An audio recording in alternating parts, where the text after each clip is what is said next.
Aujourd'hui, nous allons discuter d'un sujet crucial, un sujet qui touche au cœur de ce qui se passe dans le monde. Avant de plonger dans notre discussion, n'oubliez pas de vous abonner à la chaîne, de vérifier que votre abonnement est actif et de laisser un j'aime. Cela nous aide à continuer à partager des réflexions importantes avec vous. Nous vivons une époque extraordinaire. Beaucoup de choses étranges se produisent autour de nous et il est vital de les comprendre. Aujourd'hui, je veux partager une vérité biblique et prophétique qui pourrait changer notre manière de percevoir le monde. La Bible, ce livre vivant, a déjà prédit tant d'événements. Prenons l'exemple du rêve de Nabuchodonosor, roi de Babylone, raconté dans le livre de Daniel, chapitre 2.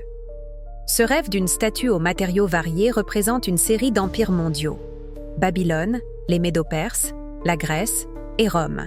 Le dernier royaume, symbolisé par des pieds en fer et en argile, est un empire romain restauré. Selon Daniel, une pierre non taillée par des mains humaines détruit cette statue. Cette pierre représente le Christ, établi pour triompher de tous les royaumes terrestres. Comme mentionné dans 1 Pierre 2,5, le Christ est la pierre angulaire rejetée par les hommes, mais précieuse aux yeux de Dieu. Et dans Actes 4,11, Pierre affirme que Jésus est la pierre dont dépend notre salut. Cela nous rappelle que tout ce qui est établi sur des fondations humaines est temporaire et voué à s'effondrer face à la vérité divine. Les événements que nous vivons aujourd'hui semblent correspondre à ces prophéties. La technologie progresse à un rythme effréné, et avec elle, des systèmes de contrôle centralisés se mettent en place. La Bible, dans l'Apocalypse 13, 16, 17, parle de la marque de la bête, un système sans lequel personne ne pourra acheter ni vendre. Certains pourraient interpréter ces paroles à la lumière des avancées technologiques modernes, comme les monnaies digitales ou les implants biométriques. Il est aussi écrit dans Osée 4,6. « Mon peuple périt faute de connaissance ». La connaissance ici n'est pas simplement intellectuelle. Il s'agit de la connaissance de la parole de Dieu et de ses principes. Trop souvent, les églises modernes évitent de parler de sujets cruciaux, le péché, la sainteté ou encore la fin des temps.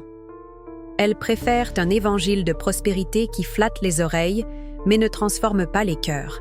Dans 2 Timothée 4, 3, 4, Paul avertit « Car il viendra un temps où les hommes ne supporteront pas la saine doctrine, mais, ayant la démangeaison d'entendre des choses agréables, ils se donneront une foule de docteurs selon leurs propres désirs. » Nous sommes dans ce temps. Des doctrines étrangères et des enseignements trompeurs ont infiltré les églises. C'est un appel à revenir à la vérité de la Bible. En examinant le livre de l'Apocalypse, nous trouvons des avertissements sur les conséquences du rejet de Dieu. Dans Apocalypse 6, 15, 17, nous lisons que les puissants de ce monde tenteront de se cacher de la colère de l'agneau. Mais aucun bunker, aucun abri, aussi technologique soit-il, ne les protégera du jugement de Dieu. Cela nous rappelle que l'humanité peut tout prévoir, sauf l'inévitable justice divine.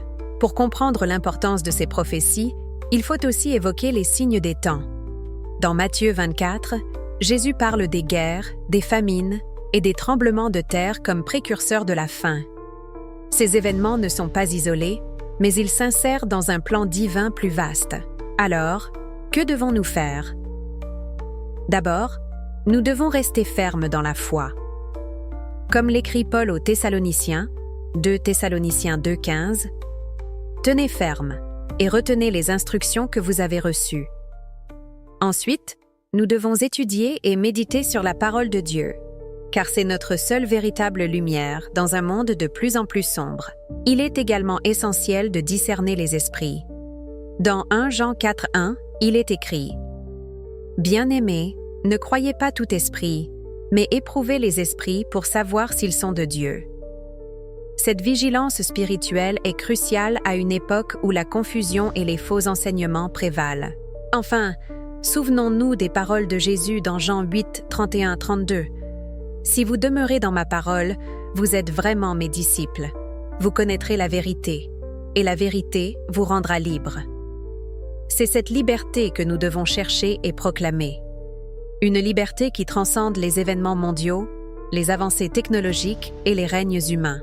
Dieu a préservé un reste fidèle. Comme le prophète Élie dans 1 Roi 19-18, nous pouvons parfois nous sentir seuls dans notre foi. Mais Dieu nous rappelle qu'il y a toujours un reste, un peuple prêt à se lever pour proclamer sa gloire. Vous avez sans doute remarqué les transformations majeures qui se produisent autour de nous. Que ce soit les bouleversements climatiques, les avancées technologiques ou les décisions stratégiques des grandes puissances, tout semble converger vers un changement profond et inéluctable. Prenons l'exemple de ce qui se passe en Californie avec des projets comme Smart LA 2028. Ce projet ambitionne de transformer Los Angeles en une ville intelligente, en réponse à des défis urbains et environnementaux pressants. Les technologies telles que l'Internet des objets, IoT, la Web 3.0 et les avancées en intelligence artificielle y jouent un rôle central. Mais ces initiatives ne sont pas seulement des prouesses technologiques, elles révèlent aussi une nouvelle stratégie de contrôle et de gestion globale. Le monde que nous connaissons est en train d'être remplacé par un nouvel ordre. Cette transformation suit une logique semblable à celle de la phénix qui renaît de ses cendres. Les symboles anciens, comme ceux de l'Empire romain, refont surface pour justifier cette métamorphose. On parle ici de concepts comme Ordo ab Chaos, l'ordre émergent du chaos, une stratégie élaborée pour restructurer les sociétés à travers des crises planifiées. Le philosophe allemand Hegel avait développé la dialectique de thèse, antithèse et synthèse, une approche qui semble inspirer aujourd'hui les stratégies de contrôle global. L'idée est de créer un problème, de provoquer une réaction, puis de proposer une solution préfabriquée qui renforce l'agenda des élites. Nous entrons dans l'ère de la Web 3.0, de l'Internet des bionanoshoses, IOBNT, et de l'Internet des corps, IOB. Ces technologies promettent des innovations révolutionnaires, connectivité avancée, blockchain, applications biomédicales et bien plus. Pourtant, la question se pose. Ces avancées serviront-elles l'humanité ou renforceront-elles le contrôle sur nos vies? L'Internet des bionanoshoses, par exemple, combine des systèmes biologiques et nanoscales avec la technologie pour collecter des données en temps réel. Bien que présenté comme une avancée pour améliorer la santé et l'environnement, il soulève des inquiétudes majeures en matière de vie privée et d'autonomie individuelle.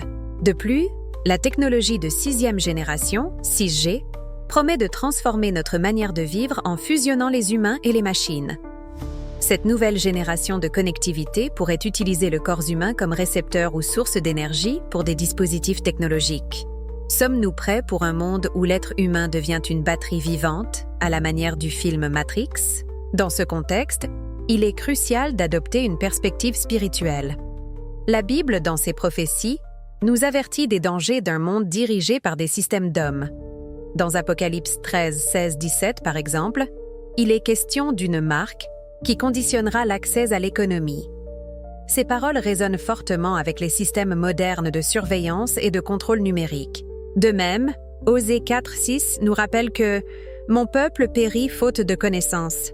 Cette connaissance ne se limite pas à l'intellect. Elle inclut la compréhension des réalités spirituelles et prophétiques.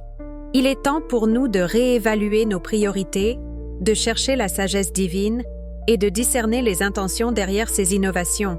Face à ces réalités, que devons-nous faire? D'abord, être vigilants et informés. Il est primordial de comprendre les enjeux qui se jouent et de ne pas succomber à la propagande ou aux fausses promesses. Ensuite, nous devons cultiver notre foi. Comme il est écrit dans Jean 8, 31-32, « Vous connaîtrez la vérité, et la vérité vous rendra libre. » Nous sommes appelés à être des lumières dans ce monde, à résister à l'uniformisation et à rechercher activement la vérité.